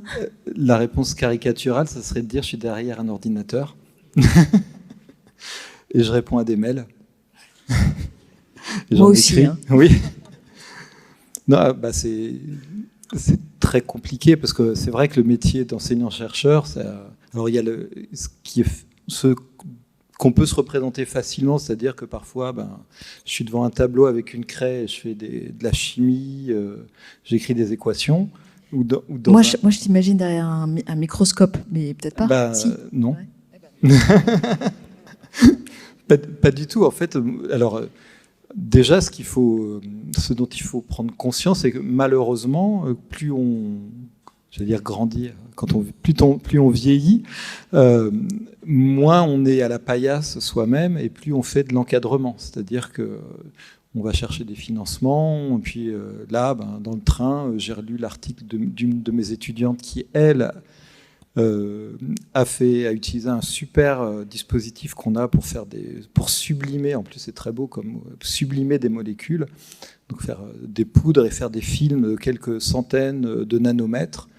Et ces films, ensuite, on va les envoyer justement dans l'espace pour qu'ils soient exposés au soleil, et on va les redescendre sur Terre et on va regarder les différences entre avant et après. Mais en fait, moi, maintenant, je fais quasiment plus moi-même les expériences. Je vais être plutôt dans l'encadrement, le management. Alors, j'ai le souvenir que j'adorais faire des manips. Et je me dis, il faudrait quand même 15 jours. Mais voilà. Donc, je pense qu'au bout d'un moment, oui, on est plus dans de la... Alors, ce que j'adore faire, c'est écrire, par contre. Écrire un article. Là, justement, on a des résultats qui ont été... à nouveau, c'est... sans que ce soit péjoratif, mes doctorantes et mes doctorants, je les appelle, c'est mon temps de cerveau disponible. Parce que, justement, passer les mails, on en a plus beaucoup, donc on a besoin de neurones fraîches. Et ce que j'adore faire, justement, c'est après, imaginer l'histoire scientifique qui est autour des données. En l'occurrence, qu'est-ce qui a pu se passer dans les particules cométaires avant qu'elles s'agrègent pour faire un noyau. Et donc, on a plein de données, on essaye de mettre ça un petit peu de construire une histoire. Et c'est ce passage qui est intéressant entre la donnée brute, c'est-à-dire on fait la mesure, et puis la mesure, c'est un point, il y a des barres d'erreur, ça se calcule, et on passe tous par là. Et normalement, n'importe qui, avec les mêmes données, arriverait avec les mêmes points et les mêmes barres d'erreur. Et puis, au bout d'un moment, notre boulot, ça devient, j'ai l'impression, ça devient de raconter l'histoire autour. Qu'on a peut-être du mal quand on commence, parce qu'on n'a pas tout le contexte. Mais le contexte, justement, c'est l'histoire. Insérer ces données dans un contexte plus large. Donc il y a un côté, alors ça peut sembler très, c'est pas du tout prétentieux, mais il y a une chanson de Jacques Higelin que j'écoutais quand j'étais ado, et puis à un moment il mettait sur le même plan le poète, l'artiste, le chercheur et l'enfant. Et je me disais, le chercheur, pourquoi est-ce qu'il met le chercheur au même plan. Et je pense que c'est vrai que dans la recherche, il y a une part de créativité. C'est-à-dire bien sûr, c'est pas les mêmes règles que un peintre ou toi, parce qu'on se tutoie, ou toi quand tu fais des maquettes, c'est pas les mêmes règles, mais on a comme un cadre strict, je pense, qui est très important, la méthode scientifique, et à l'intérieur de ça, on doit quand même imaginer, créer, et c'est un métier qui... On a le questionnement en commun, en fait. Oui. La rigueur et la technique sont de mise et ce ne sont pas les mêmes, mais on a le questionnement. C'est entre les artistes et les chercheurs, c'est vraiment le... Puis la question de l'innovation aussi, de comment on cherche à aller plus loin, en fait. Chacun dans son rayon. C'est vrai qu'un artiste ne va pas se dire tiens, je vais refaire la Joconde. Je prends un exemple, le premier qui m'est arrivé. Et puis, c'est un chercheur, de toute façon, ça n'a aucun intérêt de refaire exactement. On va chercher à faire mieux qu'avant ou faire quelque chose qui n'a jamais été fait. Et je pense effectivement, dans la création artistique, il y a toujours ça. Il y a alors le mieux, c'est compliqué. Nous, c'est de meilleures barres d'erreur, c'est facile. Mais dans le domaine artistique, c'est plus difficile, je pense, de trouver le mieux, mais le différent, ça, je pense que c'est un point commun. Oui, c'est le différent. Puis comme c'est dans un monde en mouvement, forcément, les outils sont pas les mêmes, les questions sont pas les mêmes selon l'époque dans laquelle on est. Donc, forcément, on va déployer ça va être créatif, quoi. Mais tout comme le scientifique a les données des précédents et du coup va aller plus loin. Plein de questions pour vous, mais je vois que le temps passe. Donc j'aimerais donner la parole à la salle si vous avez des questions pour nos intervenants. Comme la médiation, c'est un peu le sujet, qu'est-ce que vous pourriez... on voit que vous avez tous les trois des approches de la médiation assez différentes, et donc du coup, on pourrait se demander à l'intersection de vous trois, quelles seraient peut-être les recommandations que vous pourriez discuter avec nous sur comment la faire mieux, comment la faire plus juste, comment la rendre peut-être plus universelle aussi peut-être, et réussir à ce qu'elle touche un plus grand nombre de personnes. Je ne sais pas exactement quels sont les axes qu'on aurait envie d'améliorer peut-être, je ne sais pas. Qu'est-ce que vous en pensez? Pas facile, hein, je suis d'accord. Je vais commencer du coup. Ouais. La question s'adresse à vous trois. Et du coup, je vais parler d'un axe que vous n'auriez peut-être pas, mais c'est peut-être une idée fausse de ma part.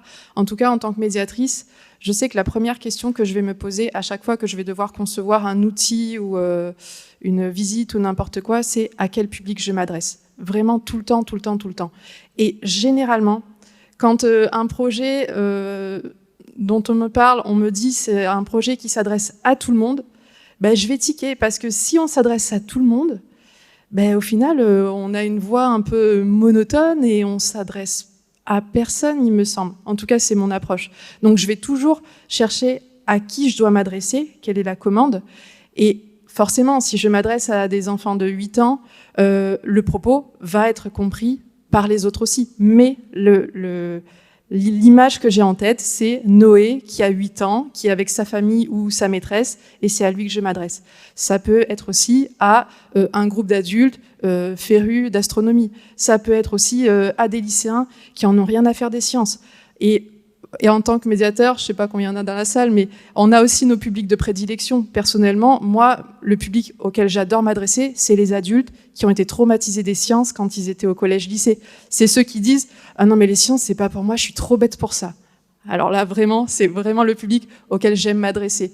Donc, voilà, pour moi, un axe vraiment auquel penser, c'est à qui on s'adresse.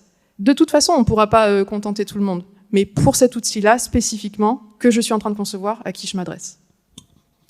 Je peux rebondir là-dessus, parce que Échelle Céleste a été installé à Talence, là, et il a été ouvert de 4 à je sais pas, voilà, sans limite. Et moi, ça m'a posé un problème. Je suis revenue vers vous en vous disant c'est pas pour les 4 ans, certainement pas assez fragile, on n'y comprend rien, etc. Du coup, vous avez aménagé un espace plus dédié pour les 4 ans. Mais finalement, je me suis rendu compte que cette installation, dans la mesure où physiquement, techniquement, l'enfant peut y participer, ça fonctionnait tout autant que pour un adolescent ou une personne, un adulte. Mais peut-être que l'art peut justement être un peu transversal par rapport à la médiation. C'est-à-dire que l'art peut se permettre, enfin, en tout cas la poésie, ou en tout cas les émotions peuvent se permettre de traverser ça autrement. Et donc être complémentaires. Et c'est vrai, savoir à qui on s'adresse, c'est très important. Moi, j'étais très embêté pour ma présentation parce que je ne savais pas vraiment la proportion de collègues dans la salle et de personnes parmi vous qui sont venus ici pour les questions de médiation. Et c'est sûr que je ne savais pas trop comment attaquer ma conférence en me disant, voilà, Franck ou Vassilissa, que je connais très bien, ils m'ont déjà entendu parler, ils vont rien apprendre de ce que je vais raconter. Donc si j'avais que des Franck et Vassilissa dans la salle, j'aurais fait quelque chose de complètement différent. Donc j'ai fait un choix en me disant, ils sont pas là. On va faire comme s'ils n'étaient pas là. Et je vais m'adresser à un public qui vient. J'ai pris le titre de la journée et je me suis dit, je vais m'adresser à ce public. Et je pense que et ta question m'a fait penser à une discussion que j'avais avec un copain en thèse. Alors quand on faisait des réunions entre doctorants et doctorantes, il fallait qu'on explique notre sujet de thèse. Et il me disait, ouais, toi c'est facile, tu parles des comètes. Et lui, il faisait de l'informatique théorique. Il disait, mais moi c'est super, je ne peux pas expliquer ce que je fais. Et on avait des longues discussions, en disant, mais s'il y a forcément un moyen où tu peux expliquer ce que tu fais, parce que moi, je vais parler des comètes, mais moi, ce que je fais, c'est je fais la photodégradation du polyoxyméthylène dans l'ultraviolet lointain. Voilà, donc je prends du POM et je le photolyse à 122 nanomètres, à 145 nanomètres, à 193 nanomètres, je calcule les rendements quantiques. Et c'est pas ça, c'est pas comme ça que j'allais l'expliquer. Je disais, dans les comètes, il y a le formaldéhyde qui a un comportement vraiment bizarre, on n'y comprend rien, et donc je teste l'hypothèse que peut-être c'est du polyoxyméthylène qui se dégrade. Et alors, je suis persuadé, alors peut-être que effectivement c'est plus simple quand on travaille dans les comètes, parce que c'est vrai que pour attirer l'attention, l'espace, l'astronomie, la vie ailleurs, ça va attirer l'attention, mais je suis persuadé que même quand on fait des maths fondamentales ou de la biologie moléculaire ou de la philosophie, il y a toujours un moyen d'accrocher les gens, parce que je pense que naturellement tout le monde est curieux. Alors après ça dépend de son attitude, de son approche, et effectivement de ne pas se tromper de public, parce que si on arrive devant un public, grand public, et qu'on attaque comme si on était face à des spécialistes académiques, c'est clair qu'on peut on peut se prendre un bide. Oui. Merci. J'avais demandé le micro pour autre chose, mais en fait, j'ai d'abord envie de réagir à ce que tu as dit là, sur le fait d'adapter son discours à un public et de dire j'ai fait comme si Vassilissa et Franck n'étaient pas là. Je pense qu'il ne faut pas faire ça. Parce que, en fait, et c'était le titre aujourd'hui, c'est raconter. Si tu racontes un truc bien, même si j'apprends rien, je vais adorer. J'adore entendre quelqu'un parler de mon sujet, si c'est bien fait, si c'est fait sous un angle nouveau. J'en apprendrai quelque chose, peut-être pas sur le contenu scientifique, mais sur la façon de le transmettre. Je vais me l'approprier un petit peu et je le réutiliserai. Et donc c'est un petit peu comme ces films qu'on va voir en famille où vous dites j'accompagne mes enfants, je vais m'emmerder pendant 1h30. Non, il y en a qui sont bien faits et il y a pour tous les niveaux. Et c'est si vous ciblez trop en fait sur un public, vous allez cibler par rapport à une espèce de moyenne et d'idée que vous faites de la moyenne de ce groupe-là. Et là, je peux vous dire que parmi par exemple des petits, vous allez tomber sur des passionnés d'un sujet. Et il faut aussi que ceux-là, vous pensez à eux, parce que c'est eux peut-être à qui il faut donner je vous donne juste un exemple. J'ai amené ma fille quand elle avait 8 ans à Cap Science pour une exposition sur les insectes. Et il y avait des parties qui étaient faites pour ceux de son âge jusqu'à 10-12 ans. Il y avait même un quiz. Elle a participé au quiz. Et elle n'a pas gagné le quiz. Et elle a perdu sur des questions où elle avait raison, mais où l'animateur était pas allé aussi loin qu'elle dans la réflexion du style quel est l'insecte qui vit le plus longtemps entre la libellule, la coccinelle, etc. Ma fille, elle disait la libellule. Elle disait ah non, c'est la coccinelle parce que la libellule, elle naît là au printemps et elle meurt à la fin de saison. Ma fille disait ouais mais elle vit 6 ans sous forme de larve dans l'eau. Et là, l'animateur ne savait pas. Il avait juste son truc pour les petits. Et elle a perdu comme ça 4-5 questions et elle en est sortie avec sentiment de profonde injustice et de colère et d'incompétence par rapport à cet environnement-là. Je pense qu'elle remet jamais les pieds à Cap Science. Alors j'ai dit, mais regarde, c'est une expo qui vient du musée des Confluences à Lyon, ils ont rien à voir, ils sont pour rien. Donc ça, c'était juste une chose. Donc moi, je sais que quand je donne une conférence, je me dis, ma conférence, elle est pour le petit de 6 ans qui est dans la salle, et elle est pour le chercheur émérite d'astrophysique qui est là aussi. S'il y en a un que j'amène pas avec moi, j'ai perdu. Ça, c'est mon postulat. Je sais que dans les formations de médiation, on donne un discours inverse. Moi, je sais pas faire le discours inverse. J'ai les mêmes transparents pour si je vais faire une présentation de gens de mon domaine ou des petits OCP. Je vais adapter ce que je dis, mais grosso modo, la trame sera la même. Et juste ça, c'était ma remarque pour dire, il faut pas faire comme si j'étais pas là. Moi, je suis aussi un gamin de 6 ans quand je regarde. Je suis d'accord avec toi parce qu'il se trouve que souvent j'ai les mêmes transparents. Mais je pense que quand je me suis posé la question et que je me suis dit qu'est-ce que je vais raconter, pas sur comment je vais le dire et pas sur l'idée de machin ou machine va s'ennuyer. Enfin, j'espère que tu t'es pas ennuyé pendant. c'est pas ça, mais je me suis quand même, mis dans un discours, dans ce que je voulais faire passer par rapport à un public, en espérant bien sûr que les autres allaient pas s'ennuyer. Moi, quand je t'entends parler au TESH ou quand j'entends parler François Forget de l'histoire de Mars, que j'ai entendu X fois, effectivement, je me dis ah oui, tiens, il explique bien. Enfin, je vais accrocher sur de la méthode, de comment, j'ai grappillé toujours des choses forcément, même si je suis pas le public cible. Mais bon, je pense, je me suis quand même mis dans un axe. C'est plusieurs niveaux, tu vas mettre le barycentre, mais il faut en donner à tout le monde. Et on parlait tout à l'heure de Pierre Léna, on parlait de Pierre Léna, mais on parlait aussi de la Jeunet, Michel Serres, c'est pas Alain Aspect, Michel Serres, un autre à Jeunet, Alain Aspect. Michel Serres, moi je me souviens, il se trouve que je suis d'Agen et mes parents le connaissaient, et on écoutait ça quand j'étais petit, et j'adorais l'écouter quand j'étais petit. Et si j'écoute ce qu'il disait, le même discours aujourd'hui, je l'adore aussi pour des raisons différentes. Il savait parler il savait captiver tous les publics. Il savait vous rendre intelligent. Oui, et il savait stimuler. On allait accrocher à certaines choses. De la même façon qu'il savait parler de choses compliquées à des enfants, il savait parler de Tintin à des gens qui dire oh là là, Tintin c'est pas pour moi. Mais si Michel Serres leur parlait de Tintin, là ils allaient écouter.